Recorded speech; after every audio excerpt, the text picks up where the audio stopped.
Vocês com certeza nos acompanham o programa Revolução Jesus, como nós temos toda segunda-feira e aos domingos também temos a reprise. Fizemos questão de quê? Neste acampamento, trazer para vocês também um pouquinho do programa. Então, aqueles que estão aqui no Rincão vão participar ao vivo com a gente, e aqueles também que estão em casa vão participar de casa.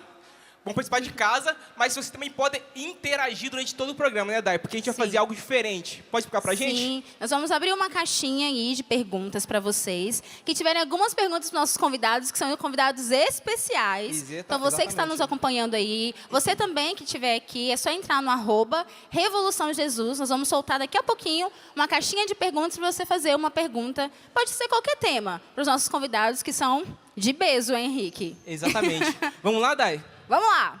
Queremos convidar aqui, os nossos queridos convidados, venham aqui.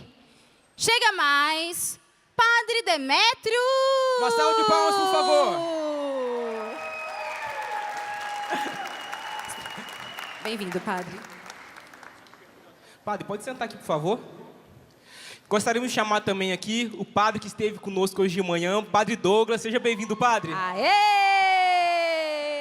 Ó, nós estamos aqui com os paralelos, com o Padre Demétrio e o Padre Douglas. Um bem baixinho, o outro bem alto, né?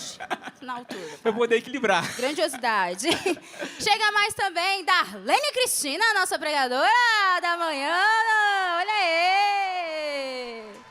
E Lucas Seis, o nosso pregador também deste encontro. Uau, Sejam muito bem-vindos. Muito obrigada. Podemos assentar. Como vocês sabem, todos os pregadores já passaram por aqui e já contribuíram bastante com o nosso acampamento, partilharam bastante sobre aquilo que era a temática das pregações deles, só que nós queremos ir um pouco mais fundo.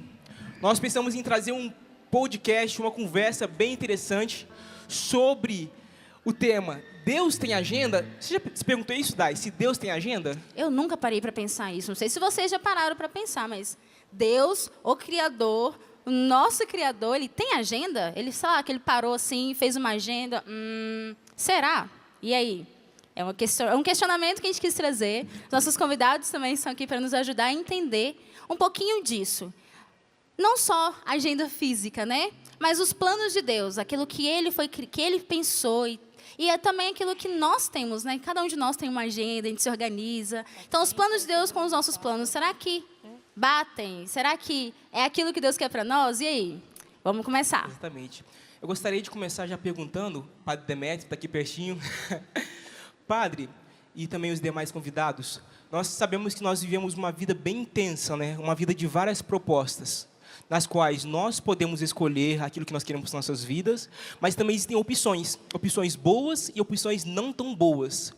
Diante de tudo isso, é fato que nós vivemos em um mundo hoje que nos leva, de forma externa, a um regresso na nossa santidade, na nossa vida em Deus, e também Deus, em meio a tudo isso, Ele tem um plano, Ele tem etapas em meio a tudo isso para a santificação da pessoa no mundo atual, um mundo tão caótico, mas Deus também Ele tem um meio de fazer com que essa pessoa viva uma vida de santidade, de caminhada progressiva? Deus, quando criou o ser humano, Ele criou com um plano de amor eterno. Só que Deus preferiu o risco de nos dotar de liberdade, ainda que nós pudéssemos negar o amor do nosso Criador, mas Ele prefere correr esse risco do que ter o amor de escravos, um amor de pessoas que não são livres para querê-lo livremente. E claro, Deus, ao dotar o homem dessa liberdade, mesmo querendo que esse homem esteja unido a si, ele corre o risco dessa liberdade ser mal usada, como de fato foi ao longo da história. E desde que o pecado entra na história da humanidade, o que a gente vê é um conflito entre os interesses de Deus e os interesses do mundo. O mundo foi criado bom da parte de Deus, porque tudo que sai das mãos dele é bom. Mas justamente pelo mau uso da liberdade, tanto por parte dos anjos como por parte dos homens, seres livres, o homem, ao dar as costas ao seu Criador, vai edificando um mundo que cada vez mais vai entrando em conflito com aquele plano original de Deus. Então é verdade, se por um lado Deus tem um plano e esse plano de Deus é imutável, por outro lado há um conflito muito grande com o plano daqui desse mundo. Portanto, sempre ao longo da história vai haver essa tensão entre os interesses de Deus e os interesses mundanos, né? Então, a nossa luta, o nosso grande desafio é corresponder ao desejo de Deus, entrando nessa luta, nesse combate, contando com os auxílios sobrenaturais da graça, para que a gente possa edificar a vontade dele já aqui na terra, construindo aquilo que ele desejou para nós desde toda a eternidade. Depois a gente pode explorar um pouquinho mais qual seria, né, o plano de Deus para a humanidade. Alguém mais gostaria de complementar sobre isso? Fique à vontade. Muito bem. É interessante, padre, o senhor trazer isso, porque isso entra também na realidade mais bela, uma das realidades mais belas do amor de Deus por nós. Porque, por amor, Ele nos deixa livres, né? Por amor, Ele permite se deixar ferir mais uma vez pela humanidade, né? Em meio aos nossos pecados, porque Ele pagou os nossos pecados, eles foram sanados na cruz, no sacrifício de amor de Jesus Cristo. Mas, mesmo assim, Ele não se deixa ainda numa posição de um carrasco, que só porque eu paguei pela tua vida, porque eu paguei por você com a minha vida, eu te aprisiono. Pelo contrário, ele pagou com a vida dele para nos fazer ainda mais livres, tanto para estar nele ou não, né, Day? Sim, sim. E é muito interessante isso que o padre trouxe também, porque o mundo, ele quer descaracterizar, né? É uma das perguntas que nós trouxemos aqui também. Ele quer descaracterizar isso que o próprio Deus criou. E aí, hoje, o que vocês acham, assim, que são essas armadilhas, assim, que querem mesmo nos desconfigurar, nos descaracterizar daquilo que é o plano de Deus para nós? Podem começar também.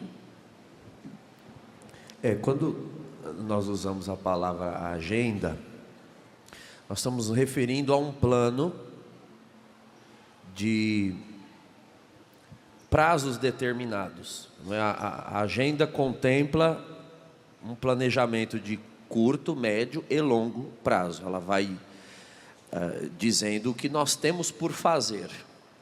Isso é que é a agenda, não é? E claro que ela, por mais flexibilidade que possa ter, se nós não temos um norte, nós não sabemos para onde vamos. Esse é o sentido da palavra agenda. Então, nesse sentido, Deus tem uma agenda desde a criação, um plano. Ele nos cria com um plano. E quando o pecado entra no mundo, o pecado é a concretização de uma anti-agenda. Ou seja, Satanás e seus demônios também têm uma agenda para frustrar aquela que é a agenda de Deus. Ele tem um plano que é o de frustrar o plano original de Deus. E claro, todo plano tem uma ideia fundamental. A ideia fundamental de Satanás e de seus demônios é a ideia de que não é verdade que Deus ame e de que Deus queira a felicidade da criatura. Essa era a ideia fundamental. Foi o que causou a queda de Satanás e de todos os demônios. Então, o pecado, ele é uma criação angélica, né? São anjos que caem e, em virtude da malícia desse pensamento, porque nós estamos falando de queda de anjos na origem do pecado. Nós estamos falando então que o pecado é uma criação imaterial, e o que peca em nós, portanto, é a nossa alma. A alma arrasta o corpo para o pecado. A alma, com a razão, a vontade, nos presidem.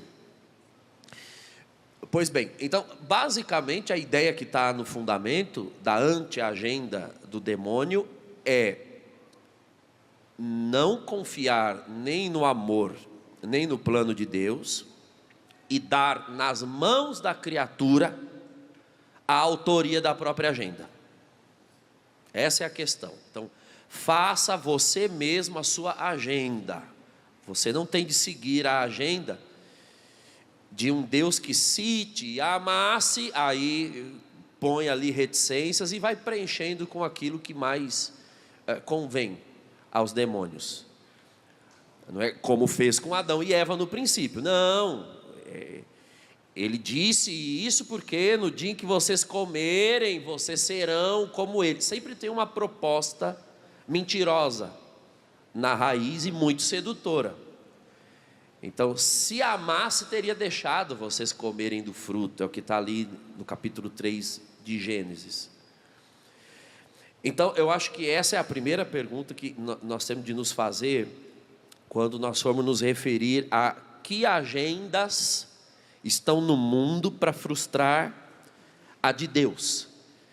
Basta examinar se naquela agenda está essa ideia fundamental. Opa, esse estilo de vida aqui, essa proposta de escolhas e opções, é uma proposta que está se oferecendo a mim na forma de eu ser o autor das minhas próprias escolhas e itinerários de vida, à revelia de Deus, às margens do que Deus sonhou. Então, toda anti-agenda divina começa por aí, não é? Acho que é a ideia fundamental. Eu acho que é importante ressaltar também, em cima do que o padre falou, porque nada acontece por acaso, podemos dizer assim. Se existem duas agendas, a gente também pode abordar que existem dois mistérios. O mistério da divina providência e o mistério da iniquidade, que fundamenta e sustenta essa agenda, que passa, podemos dizer assim, por operários, por pessoas, por situações, por circunstâncias. Então, é muito importante também nós não perdermos de vista que o triunfo final, por mais que talvez a agenda do anticristo, a gente pode dizer assim, a agenda do mistério da iniquidade, faça mais barulho, mas, por fim, a última palavra, a vitória final, é a agenda de Deus.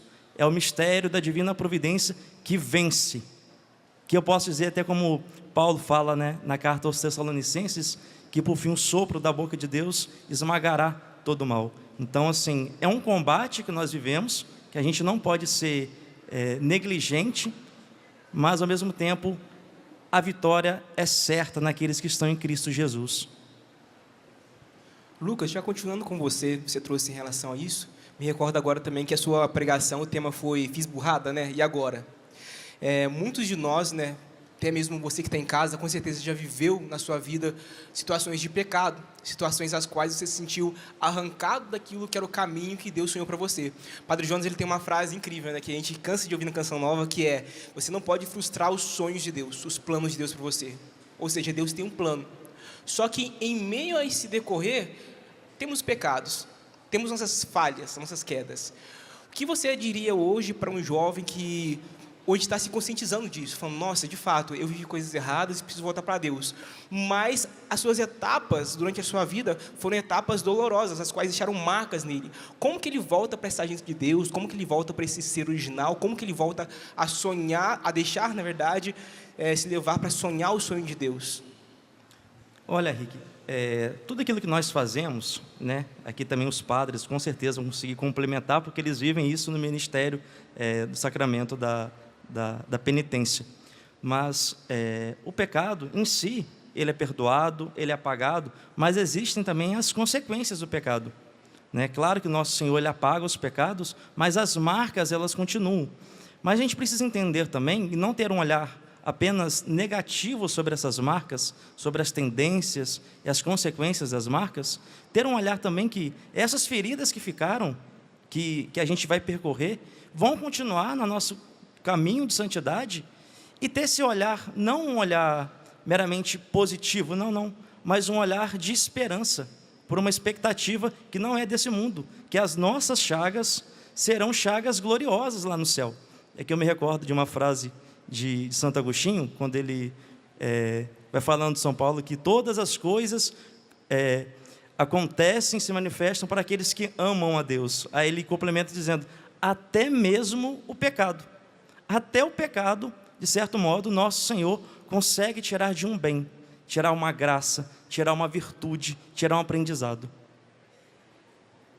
Eu penso que a ousadia do homem e da mulher diante de Deus, na sua fraqueza, é utilizar a matéria daquilo que o leva ao pecado como uma oportunidade também de autoconhecimento. Porque os nossos pecados, eles nos, penso eu aqui, os padres também e o Lucas, eles dão margem também de conhecimento. Até onde os meus limites, até onde eu me conheço, para que isso se torne essas chagas gloriosas e ter essa capacidade de, em Deus, perceber aquilo que ainda em mim, né, ainda não é de forma tão clara, essa correspondência ao amor de Deus, essa atitude de corresponder àquilo que Deus quer, né? Então, eu trago assim no meu coração que também os nossos pecados, eles podem ser uma grande oportunidade de autoconhecimento, né? Se nós fazemos um exame de consciência, pedindo mesmo as luzes do Espírito para que Ele nos mostre, né, raízes, motivos. Muitas vezes nós somos levados, né, por algo que nós abrimos uma brecha lá tão pequena e ela foi tendo uma crescente na minha história e talvez eu não perceba. E um bom exame de consciência na companhia do Espírito pode me levar a isso. Então, eu acredito também que se torna um ambiente de autoconhecimento, nem sei se é a palavra ambiente, mas se torna uma oportunidade de autoconhecimento, né? de se perceber. É bonito ver que, pegando esse gancho do que o padre Douglas falava, da agenda de Deus, do plano originário de Deus e da anti-agenda, a agenda do mal, que o mistério da providência, ele é maior do que tudo isso. Mesmo Deus não tendo planejado o mal na história da humanidade, mesmo Ele não querendo que o homem se perca, Ele dando a liberdade, o homem corre esse risco que o homem efetivamente prefere dar as costas ao seu Criador. Mesmo assim, a agenda do mal nunca vai conseguir se impor na história da humanidade. Mesmo com os nossos erros, os nossos desvios, Deus consegue aproveitar de tudo isso como matéria-prima para a nossa santificação. E esse olhar de otimismo sobrenatural, nós falamos de otimismo sobrenatural em contraposição ao otimismo ingênuo do mundo, que não é o otimismo do cristão. O otimismo ingênuo é o otimismo daquelas pessoas, por exemplo, que ao mudar um ano, ao começar um ano novo, acham que tudo vai ficar bem simplesmente porque um ano novo começou. Esse não é o otimismo cristão. E o otimismo cristão nem tampouco se fundamenta em nenhum princípio aqui desse mundo. Nós não depositamos a nossa esperança em nenhum político, não depositamos a nossa esperança em nenhuma situação mundana, mas o otimismo cristão é daquele que sabe que pode tudo estar mal, mas Deus vai dar um jeito, porque Deus não perde batalhas. E mesmo quando tudo parece escapar das mãos do Senhor, isso tanto na história como um todo, bem como na nossa história pessoal, quando tudo parece estar perdido, Deus vem ali e faz novas todas as coisas, como fez no sepulcro, como faz constantemente na nossa vida. Então, a agenda de Deus, no fundo, ela sempre vai se impor, mesmo que ela permita que o mal, por algum momento, tome certo corpo, né? Tanto na nossa vida, com o pecado, como na vida da sociedade como um todo. Mas Deus sabe utilizar tudo isso, né, para que as coisas concorram para o bem daqueles que o amam. Isso é interessantíssimo, né? Isso nos dá muita segurança no meio de tantas incertezas. Padre Demétrio, quando fala assim, padre, me faz lembrar a definição do Catecismo da Igreja de providência, a sabedoria de Deus que rege todas as coisas, né? Quando nós dizemos que a sabedoria de Deus rege, então Ele, na sua sabedoria suprema, não tem como que está sempre acima do homem. Então, nisso que o padre falou, me fez recordar dessa definição, né, de Deus que é a sabedoria, a providência de Deus que rege todas as coisas. Então, é uma atitude de fé de crer que Deus, em meio a tudo isso que o padre disse, pode ser um caos, uma situação pessoal, particular, que você possa estar vivendo, a sabedoria de Deus rege todas as coisas. Diante das realidades que nós vemos, catástrofes e tantas outras, a sabedoria de Deus rege todas as coisas, né? Então, isso nos acalenta, posso dizer, na nossa alma, desse repouso na sabedoria de Deus. Eu posso repousar porque Deus é sábio o suficiente, né? E do qual nós nos perdemos na nossa pequena sabedoria, achando que nós vamos bem entender, mas deixamos para que Deus se manifeste. E como a gente já falou aqui um pouquinho também, o mundo oferece muitas coisas para a gente, né? Então, temos a agenda de Deus, mas no mundo onde oferece tantas possibilidades, tantas suposições, né? Fico colocando, você vai ser feliz dessa forma, você vai ser feliz desse jeito. Aí vem uma pergunta da Juliana Mota, obrigada pela participação, Juliana, que ela faz a pergunta assim: como saber se estou seguindo de fato a agenda de Deus? Deus, ele intervém na história humana desde o início, desde quando o pecado entrou no mundo. Deus trabalha na nossa salvação, então ele intervém revelando a sua vontade. O Deus verdadeiro, ele não é como aquele Deus dos filósofos gregos, uma espécie de demiurgo de Platão, que dizia assim: olha, é preciso crer que há um Deus, porque afinal de contas tudo tem que ter tido uma origem. Então há necessidade de justificar a origem das coisas na existência de Deus. Há que, inclusive, do ponto de vista da filosofia, não seja ateu sob essa justificativa. Mas ela é insuficiente, porque existe um Deus que criou tudo e soltou esse tudo que criou e deixou a criação à mercê das leis da natureza. Não é. O Deus verdadeiro não fez dessa forma. Ele não criou as coisas e simplesmente deixou o universo, o mundo e todos nós entregues à própria sorte ou às leis que ele mesmo estabeleceu, e tudo aqui não passaria de uma ação e reação. Não é dessa forma. Deus atua na história.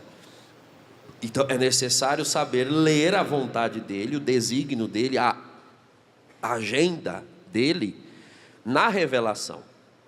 Então, onde está essa revelação? Bom, em primeiro lugar, na Sagrada Escritura. A Sagrada Escritura, ela compila todos os atos de autorrevelação de Deus. Deus se revela. Deus se revela no Antigo Testamento, Deus se revelou aos patriarcas, a Abraão, Isaac, Jacó, Moisés, Josué. Deus se revelou depois pelos profetas. E a Escritura diz: e na plenitude dos tempos, o mistério que outrora estava escondido. Que mistério?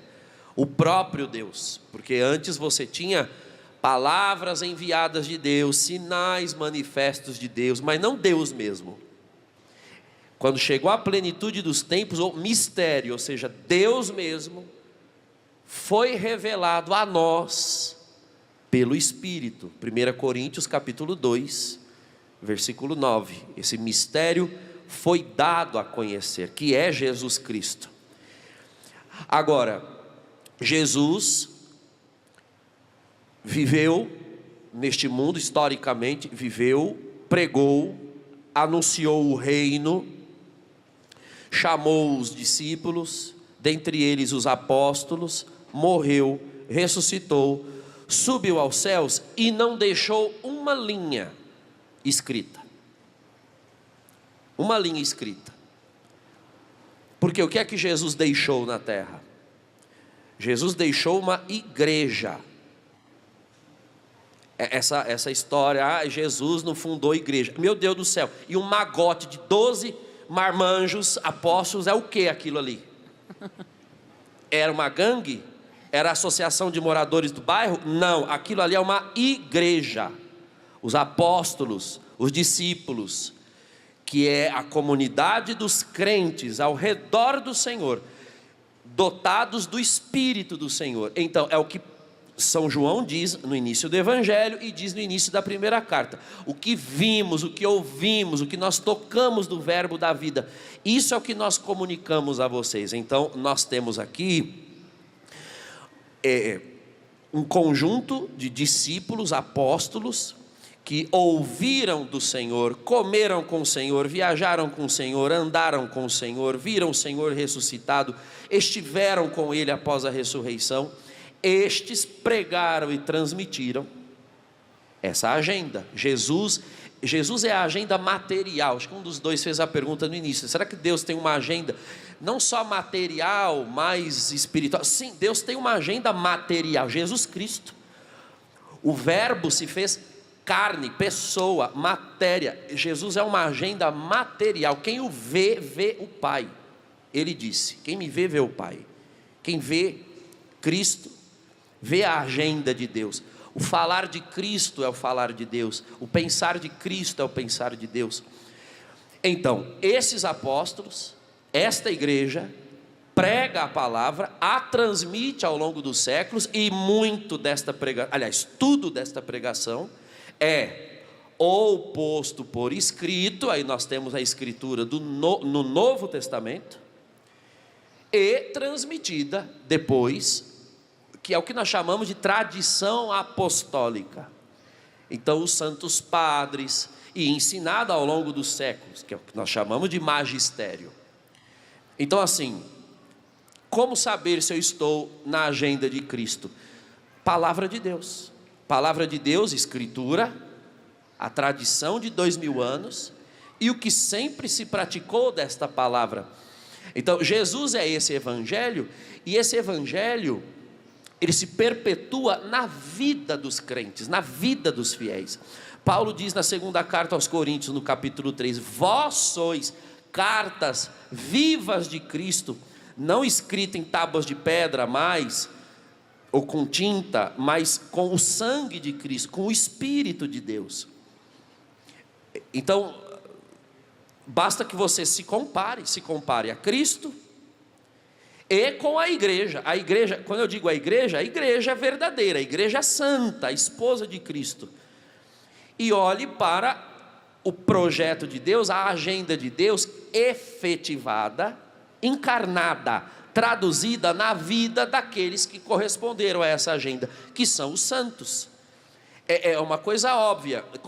Como é que alguém quer conhecer o projeto de Deus e vai consultar o projeto de Deus naquilo em que ele fracassou e não naquilo em que ele venceu?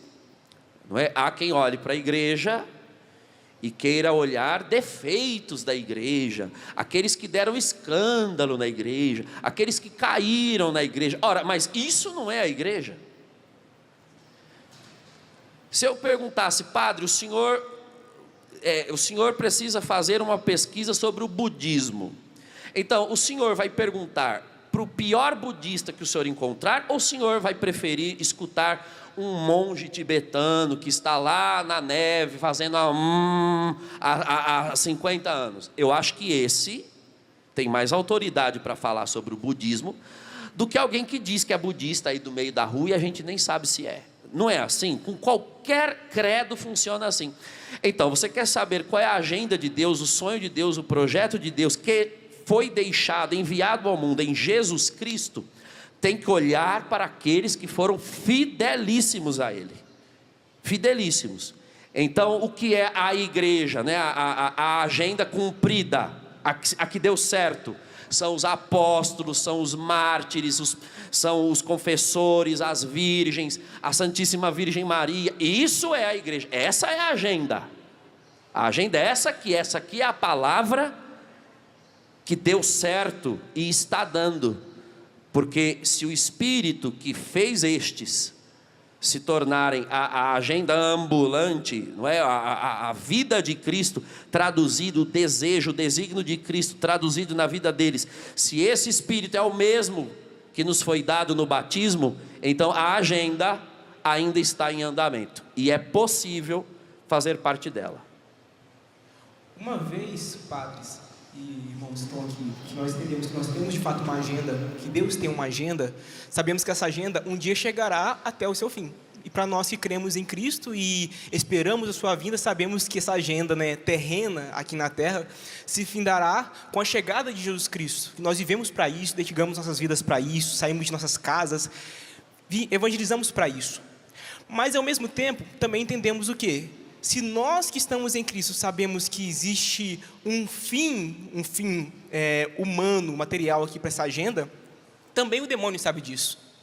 E é normal para todo mundo, quando uma agenda vai se findando, aquilo que é pendência, você se desesperar. Então, você querer adiantar uma coisa, você querer apressar outra coisa, você querer se desesperar nas ações. É perceptível também isso na realidade do demônio, porque hoje é claro, é explícito, como que o demônio cada vez mais está sendo mais descrachado, tanto nos seus ataques contra a nossa juventude, mas também vamos além, as nossas crianças, com as ideologias. O demônio hoje, o que acontece? Ele está mais escrachado ou é o mundo que está cada vez mais laxo, permitindo com que ele chegue e adentre nas realidades? É difícil ter uma resposta concreta e precisa sobre isso, porque assim, na medida que a gente vai tendo entendimento sobre isso, que eu me recordo você falou da parousia, né? Quando nosso Senhor virá pela sua segunda vinda definitiva. Eu me lembro de um sermão de São Bernardo, que ele fala das 3 vindas de Cristo. A primeira, no seu nascimento, humilde. Aí ele fala da sua segunda vinda definitiva, que é a sua parousia, e entre essa primeira e a segunda, vem a intermediária, que ele vem pela sua graça. Então, quanto mais nós estivermos imersos nessa graça que acontece agora, que está acontecendo agora em você, que está aqui no rincão do meu Senhor, você que está em casa, e essa graça que permanece em todo momento, insistindo que a gente consiga perceber a ação de Deus, quanto mais nós estivermos na luz de Deus, mais as trevas são desmascaradas. Então, como que a gente vai conseguir perceber a ação do demônio? É estando em Cristo Jesus, naquele que é a luz. Então, a luz desmascara, a luz desmascara todas as trevas. Então, a gente precisa estar na luz para perceber, e talvez a gente não vai conseguir perceber a ação do mal no sentido do macro, no universo, no Brasil. Talvez algumas pessoas mais específicas vão conseguir ter um entendimento. Mas você que me escuta, você precisa também compreender a ação do mal que atinge você de maneira particular. A sua casa, a sua família e, claro, também o macro. Mas, de maneira particular, como foi falado anteriormente pela Darlene, os seus pecados já está dizendo um pouquinho de como o demônio age na sua vida.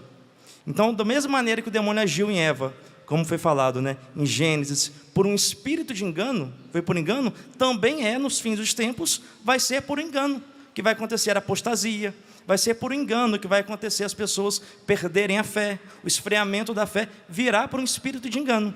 Só que só não será enganado aqueles que estiverem sendo fiéis a essa graça que acontece aqui e agora, que é a graça de Deus. Eu creio que com o avanço da secularização, cada vez mais a gente percebe que muitas das sociedades perderam a referência cristã, e isso em vários âmbitos, inclusive na cultura. O mal tem aparecido, tem vindo mais à tona de forma mais escrachada. Antes as pessoas parece que tinham um certo pudor, um certo respeito, até um certo medo, né? Pode ser que isso seja verdade, então não quero me condenar, não quero me perder. E hoje parece que muitas pessoas se sentem no direito de falar publicamente contra a fé, contra Deus, e sem nenhum respeito, e sem nenhum receio mais. Perderam esse certo pudor, né, que antes era comum numa sociedade que ainda tinha muitos elementos de cristianismo. Muitos devem ter acompanhado, por exemplo, para citar um caso recente, né, a premiação do Globo de Ouro, foi há poucos dias, né, uma das apresentadoras fazendo uma burla explícita sobre o fato de o nome de Deus não ter sido mencionado em nenhum dos agradecimentos dos ganhadores. E ela falava isso quase como um orgulho. Então, você percebe uma sede de malícia e todo mundo rindo. Não há como um cristão observar uma cena daquela e não sentir uma dor no seu peito. Primeiro, uma piedade dessas pessoas, né, porque não sabem o que fazem. E, por outro lado, por ver o nome daquele que mais amamos sendo utilizado como objeto de chacota entre as pessoas. Então, o mínimo de respeito hoje está sendo perdido também.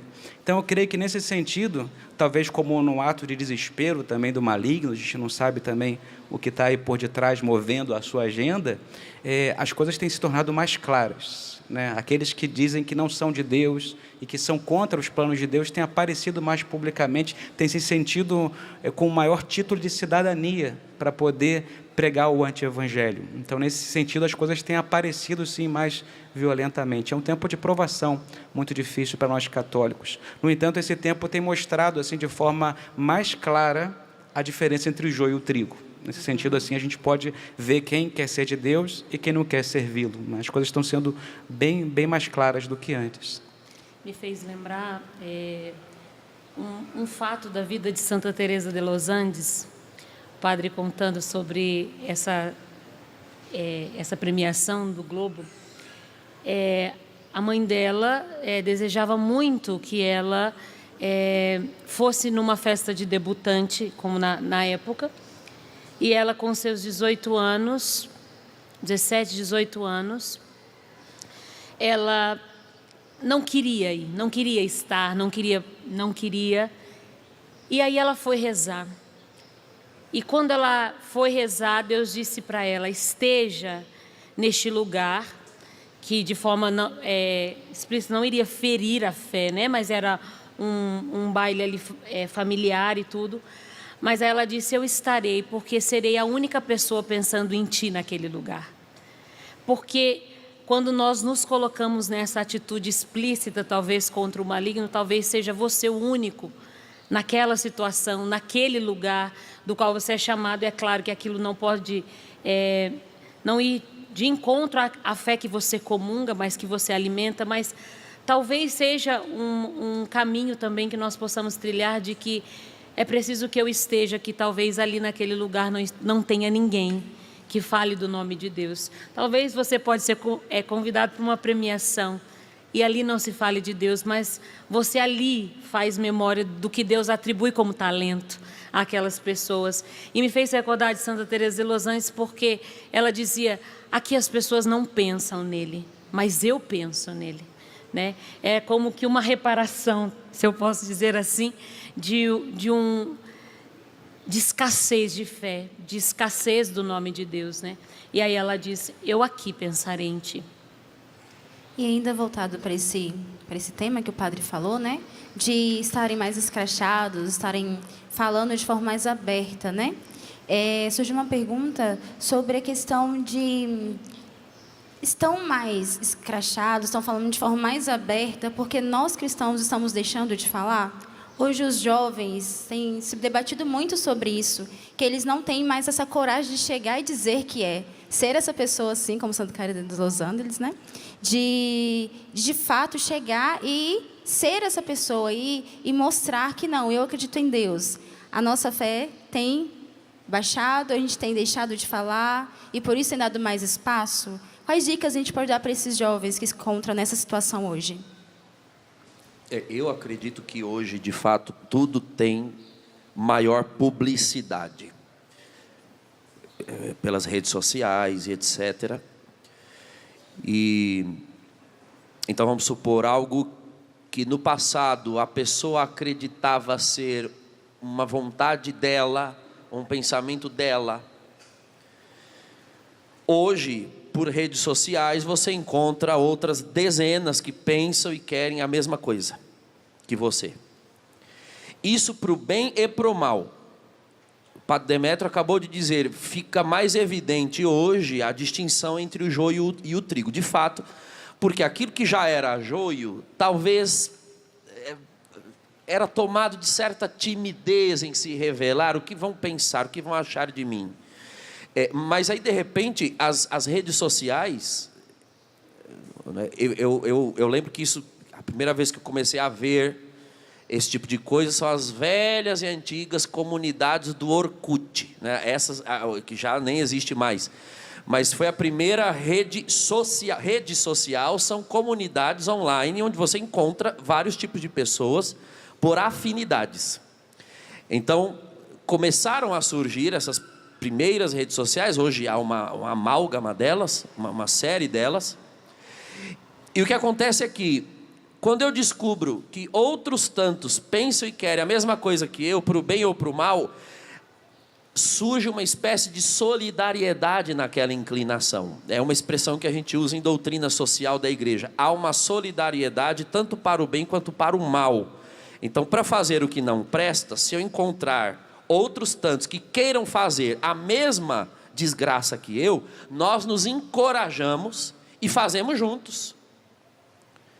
E é assim desde o começo do mundo. O que é o mundo? Essa palavra mundo que nós usamos. O mundo vos odeia. O príncipe deste mundo é Satanás.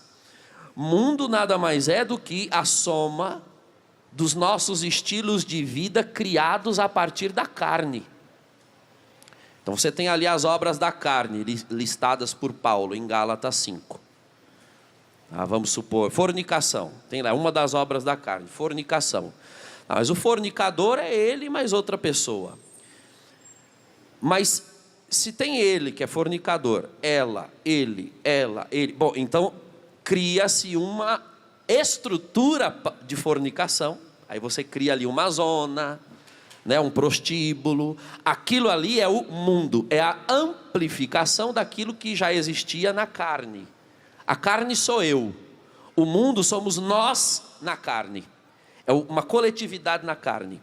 Ora, uma vez que através das redes sociais tudo adquiriu maior publicidade, então a carnalidade é publicada e tudo aquilo que é estrutura mundana adquiriu projeção. Então hoje a pessoa ela não tem mais vergonha de admitir que é carnal, que é mundana e que adotou aquilo como estilo de vida, porque ela se sente amparada por outros tantos que querem viver a mesma desgraça que ela. Ora, que conselho se pode dar para um jovem cristão? Observe, isso é a anti-agenda. Você fez uma opção pela agenda de Cristo? Então, até quando nós vamos assistir isso e não nos lembrar do que disse o Senhor? Os filhos das trevas são mais astutos nos seus empreendimentos do que os filhos da luz. Olha lá, os filhos das trevas se gabam do seu pecado, se gabam de estar no mundo, batem no peito, rolam na lavagem dos porcos, achando que é a coisa mais linda do mundo, e os cristãos se envergonhando.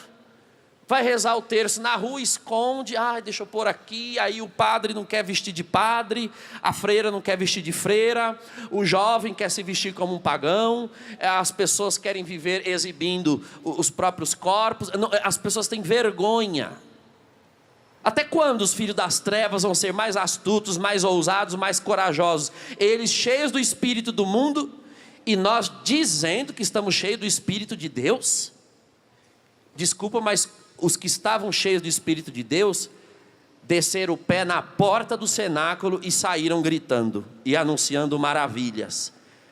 Deus não nos deu um espírito de timidez, disse Paulo a Timóteo, mas de fortaleza, diz ele. Fortaleza. Então, o jovem cristão precisa viver com outros jovens cristãos, ter coragem de ter vida cristã, comportamento cristão, vocabulário cristão, ambiente cristão, estilo de vida cristão. E quem quiser rir de nós, que ria. E quem quiser zombar de nós, que zombe. Nós não vamos arredar o pé, porque nós estamos cheios do poder de Deus.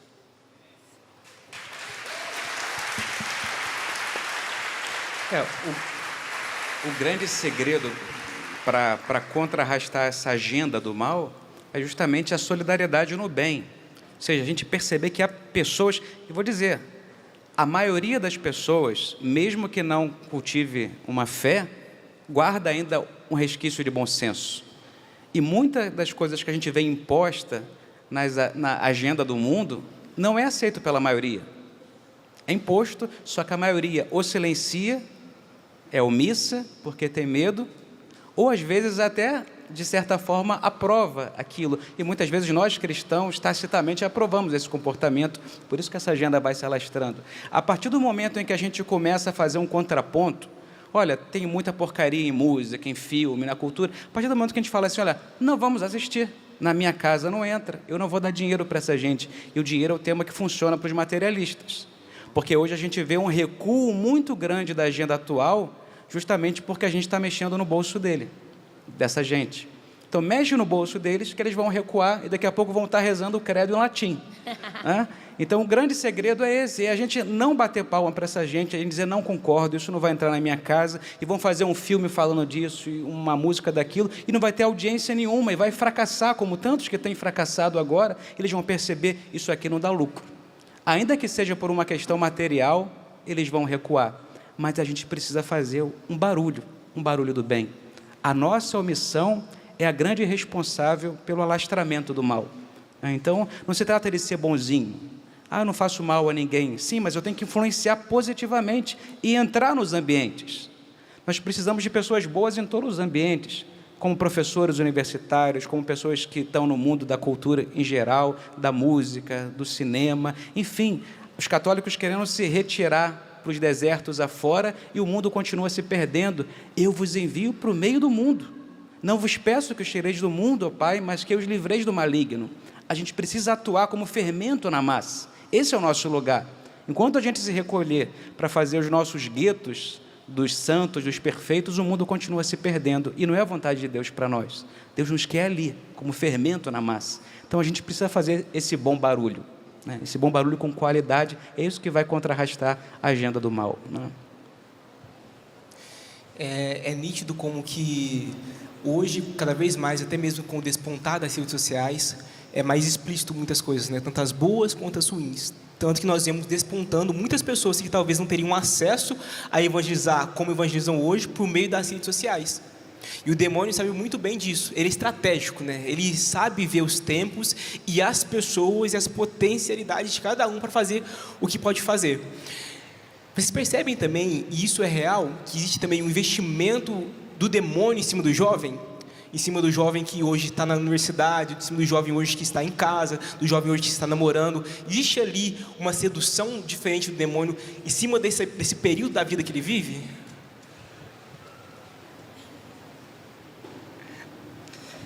Olha, existe sim, Rick, e é nítido, né? Na verdade, é só você respirar que você vai perceber. Não precisa de muita coisa, é só enxergar que você vai perceber. E como os padres falaram anteriormente também, eu acho que é muito importante ressaltar aqui, eu me lembro até do que o padre falou, lembro daquela frase do Papa Leão XIII, né, que a audácia dos maus crescem pela covardia dos bons. Né? Então, assim, a nossa covardia também, ela atrapalha esse processo. Então, ou seja, como é que a gente vai conseguir vencer esse antídoto? Dando o remédio. O que é remédio? É evangelização, é um bom testemunho. Então, assim, principalmente nós somos jovens, na rede social, dar um bom testemunho. Não na rede social apenas. Não apenas, mas na vida. As pessoas precisam olhar para a gente e ver que é bom. Porque senão, às vezes acontece de nós estarmos assim, dentro da igreja, na agenda do bem, debaixo da divina providência, mas olhando ali no fundo, quem está vivendo no mistério da iniquidade, com ciúme, olhando quem está lá fora, achando assim, ele que está lá fora é mais feliz que eu, não. Precisa também estar bem enraizado em nós que vivemos sobre o governo da divina providência, nós sim somos felizes. Nós sim somos jovens, somos felizes por entregar a nossa vida a Deus, por dar a sua vida na paróquia, por amar seus pais, por viver a lei de Deus. Então precisa ser o nosso testemunho um testemunho autêntico, não um pedaço através da rede social. Então aquilo que a gente vive na rede social precisa ser um transbordar da nossa vida, mas só transborda se literalmente tem vida. Alegria de estar aqui no Revolução Jesus, alegria. As pessoas precisam ver, talvez você que vai tirar uma foto com as pessoas aqui na Canção Nova, precisa ver que você de fato está feliz, não nos 2 dias que você passou aqui, não nos 3 dias, mas por você viver uma vida em Deus. A vida no Espírito precisa contagiar quem vive no anticristo, quem vive no mal, quem vive no pecado. Só assim. Eu posso talvez contribuir aquilo que o Lucas está dizendo, mas uma coisa que me faz pensar é que o quanto antes o inimigo de Deus insere no ambiente familiar, onde ali está a criança, e ele cultiva esse mundanismo, automaticamente esse mundanismo vai tendo essa repercussão ao longo da história daquela pessoa, se não existe uma intervenção amorosa de Deus ali, porque de alguma forma você, na juventude, como nós, e acredito os padres também, houve esse momento em que nós dilatamos um pouquinho mais o coração e dizemos: Senhor, tá bom, entendemos aqui um pouco daquilo que o Senhor deseja e nós queremos viver. Então, é nítido de que o quanto antes ele frustrar os planos de Deus a seu respeito, para que no fim dê errado, se assim eu posso dizer, ele vai investir toda a energia o quanto antes. Então, eu acredito que na juventude, o quanto antes, todo esse investimento, ele precisa, porque eu desperto essa pessoa, né? Por exemplo, uma coisa que inventaram, né? Começam a imprimir cores, coisas, situações na infância, porque para que aquela criança vá se acostumando com aquela visibilidade, com aquela linguagem, com aquilo ali. E quando chega na juventude, as mães e os pais estão aí rezando, lutando para que o filho se encontre, porque há um grande investimento. Eu acredito, né, como o Lucas falou, que a juventude sim é um alvo por causa da força que a juventude tem, da capacidade. A palavra diz, né, jovens, sois fortes. E porque vencestes o maligno, pois vencestes o maligno, e nós não acreditamos nessa força, que a palavra de Deus confirma a nós, né? Então, é como se aquilo vai sendo a conta-gotas, porque parece que o mundo, ao mesmo tempo que tem pressa, ele não tem pressa, porque ele vai construindo essa pessoa para que ele se torne depois alguém que possa ser alguém que possa denegrir a fé, porque construiu aquela pessoa. E nós, nas nossas casas, nas nossas famílias, nas nossas igrejas domésticas, nós também não semeamos o bem para que se construa esse homem, né? E hoje fere a família, ferindo a família, fere o cerne, fere os filhos, e aí essa construção ela não acontece, há interferências, né? E aí nós vamos trabalhando para que essa interferência seja de Deus, esse encontro seja com Deus, né? Então eu acredito muito que há um investimento, mas que quanto antes ele tentar atrapalhar, ele sabe onde aquilo ali talvez possa dar, então ele investe o quanto antes. O Padre Jonas dizia uma coisa na Canção Nova, né? Que na Canção Nova, até os padres contando isso, muitas mães têm dificuldade de gestar seus filhos, né? E o padre, uma vez, conversando conosco, ele diz: é possível que o inimigo de Deus não queira filhos de consagrados.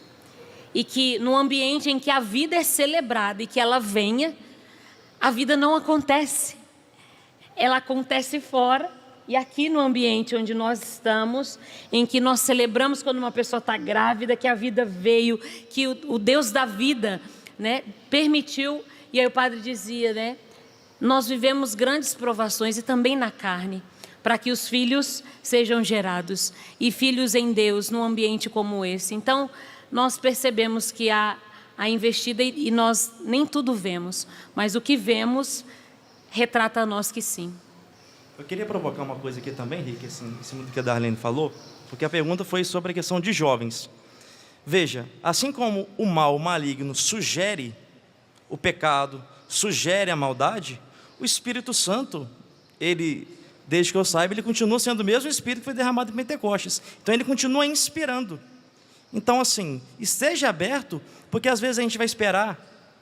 Um exemplo, quando o Papa Pio X teve a inspiração das crianças receberem a Sagrada Eucaristia a partir dos 7 anos de idade. A gente vai ter que esperar de tantos em tantos anos uma bula papal para ter uma inspiração do Espírito? Você que é jovem, o Espírito também precisa e quer falar através de você, quer te inspirar a outros jovens nesse processo de trazer para a igreja, de mostrar o quanto é bom dar a vida a Deus. Então não espere uma inspiração pronta vinda de alguém de fora. Esteja aberto, porque o Espírito também quer te inspirar no hoje e no agora, na circunstância da sua vida. E falando, você meio que começou a responder aqui a próxima pergunta, que vieram algumas perguntas dessa mesma linha, eu acho importante a gente tocar dessa forma mais direta, que é neste mundo, né, nas insídias que o inimigo tem, de querer seduzir o jovem, de estar atuando em cima dele. Aqui vieram perguntas sobre ansiedade e depressão, né? Neste mundo, neste tempo, que muitos jovens estão vivendo ansiedade, depressão. Como bem viver o tempo de esperar os planos que estão na agenda de Deus, sem desanimar, sem cair na carne, sem desistir. De formas concretas, assim, além daquilo que o Lucas já trouxe. Darling?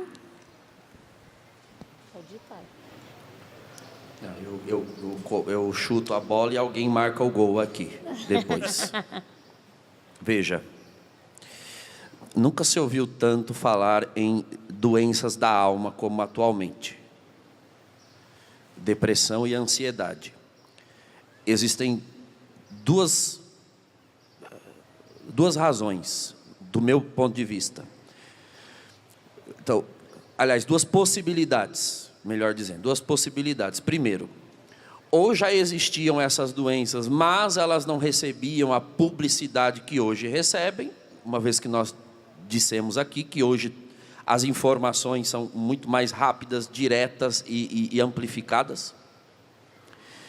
Ou é exatamente esse estilo de vida acelerado que está causando essas doenças. Ou uma coisa ou outra. A minha tendência é crer nessa última hipótese.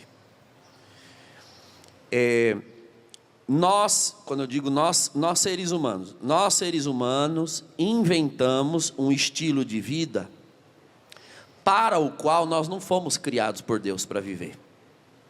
Essa é a questão. E é muito difícil voltar atrás. Quem primeiro falou sobre isso foi o Papa Leão XIII, no fim do século XIX, e vejam que é ainda século XIX, se ele visse de lá o que nós vivemos hoje, ele teria dito muito mais. Na encíclica Rerum Novarum, né, sobre as coisas novas, que é conhecida como o pontapé da doutrina social da igreja, lá ele diz que a sociedade passou por uma transformação tal que se tornou irrevogável e agora nós precisamos buscar no Evangelho formas de acompanhar. E ele se referia ali à Revolução Industrial, que é uma coisa que a gente estudou na escola e talvez nunca tenha dado muita atenção àquele período. Mas antes do século XIX, havia uma humanidade inteira que praticamente era do campo. Então, Deus criou, já no Gênesis está lá, Deus criou o jardim e pôs o ser humano ali. Então, nós fomos criados para viver em contato com a natureza, etc. E assim foi por séculos, quiçá milênios. Só que nós seres humanos, criamos um estilo de vida de grandes cidades, metrópole, ritmo de trabalho frenético, produção, competitividade, mostra de resultados, etc. E isso realmente não tem volta. Assim, nós já estamos enredados nesse estilo de vida, e é esse estilo de vida que nos adoece. Isso eu não tenho dúvida. Então, você tem que mostrar resultado, você tem que trabalhar, você tem as contas para pagar. Não estou dizendo que você agora vai se eximir disso, entende? É que a vida virou isso. E isso vai nos adoecendo, ao ponto de um pai de família, uma mãe de família, nós padres, professores, médicos, etc., só em falarmos em parar, descansar, dar um tempo, parece até uma confissão de fracasso, incompetência, derrota, porque é impensável essas palavras no nosso vocabulário. Então, nós inventamos esse estilo de vida, no qual as coisas acontecem de forma rápida. Essa era a intenção, quando nós inventamos, não é? Da Revolução Industrial para cá, e depois a Revolução Tecnológica, internet, né, tecnologia de todo tipo. A intenção era que as coisas se tornassem mais céleres, mais rápidas, para que fossem mais práticas, e assim nós tivéssemos mais tempo para o que de fato interessa. Só que essas coisas céleres, que deveriam nos dar mais tempo, acabaram por roubar o nosso tempo. Então, vamos supor, antes, para você falar com alguém, era preciso escrever uma carta, dobrar, pôr no envelope, andar até o correio, a caixa do correio, pôr e esperar. Eu ainda peguei essa época, né? Você tinha que esperar a carta ir, a pessoa receber, a pessoa ler, ela escrever de volta e fazer o mesmo processo. Então, assim, eu sabia que esperar fazia parte do processo de comunicação. Então não tinha esse frenesi. Eu tinha uma ansiedade, mas era uma ansiedade com que tamanho? Tamanho de uma semana, 2.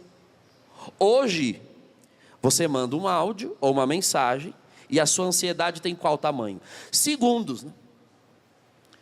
Não respondeu por quê? Estava fazendo o quê? Estava onde? Meu Deus, foi só 1 minuto, 2 minutos. Então, assim, a ansiedade ela não tem mais para onde expandir. Antes, eu chegava em casa do trabalho, lá comecinho dos anos 2000, e a comida estava fria, então eu tinha que pegar a comida, colocar numa panela, acender o fogo, mexer, depois pôr. Hoje você faz o prato, bota no negócio, 30 segundos, ela está quente. Então, assim, para fazer pesquisa de escola, eu tinha que pegar o ônibus, ir na biblioteca, caçar um monte de livros, pegar folha de almaço. Vocês já ouviram falar em folha de almaço? E escrever tudo aquilo ali para depois levar para casa, criar o trabalho, passar a limpo, pegar um letreiro que comprava no bazar, fazer a capa à mão e depois entregar o trabalho. Era assim. Hoje você entra, dá um Google, sai tudo pronto, imprime e joga lá. Para esquentar a comida é rápido, para conversar com as pessoas é rápido, para fazer um trabalho é rápido. A nossa mente está de tal forma condicionada a crer que tudo é rápido e tem de ser rápido, que quando chega a hora de lidar conosco mesmos, com Deus ou com os outros, nós achamos que Deus também tem obrigação de ser um celular, o outro tem obrigação de ser um micro-ondas, e eu preciso ser um Google, do qual tudo sai a hora que eu quero.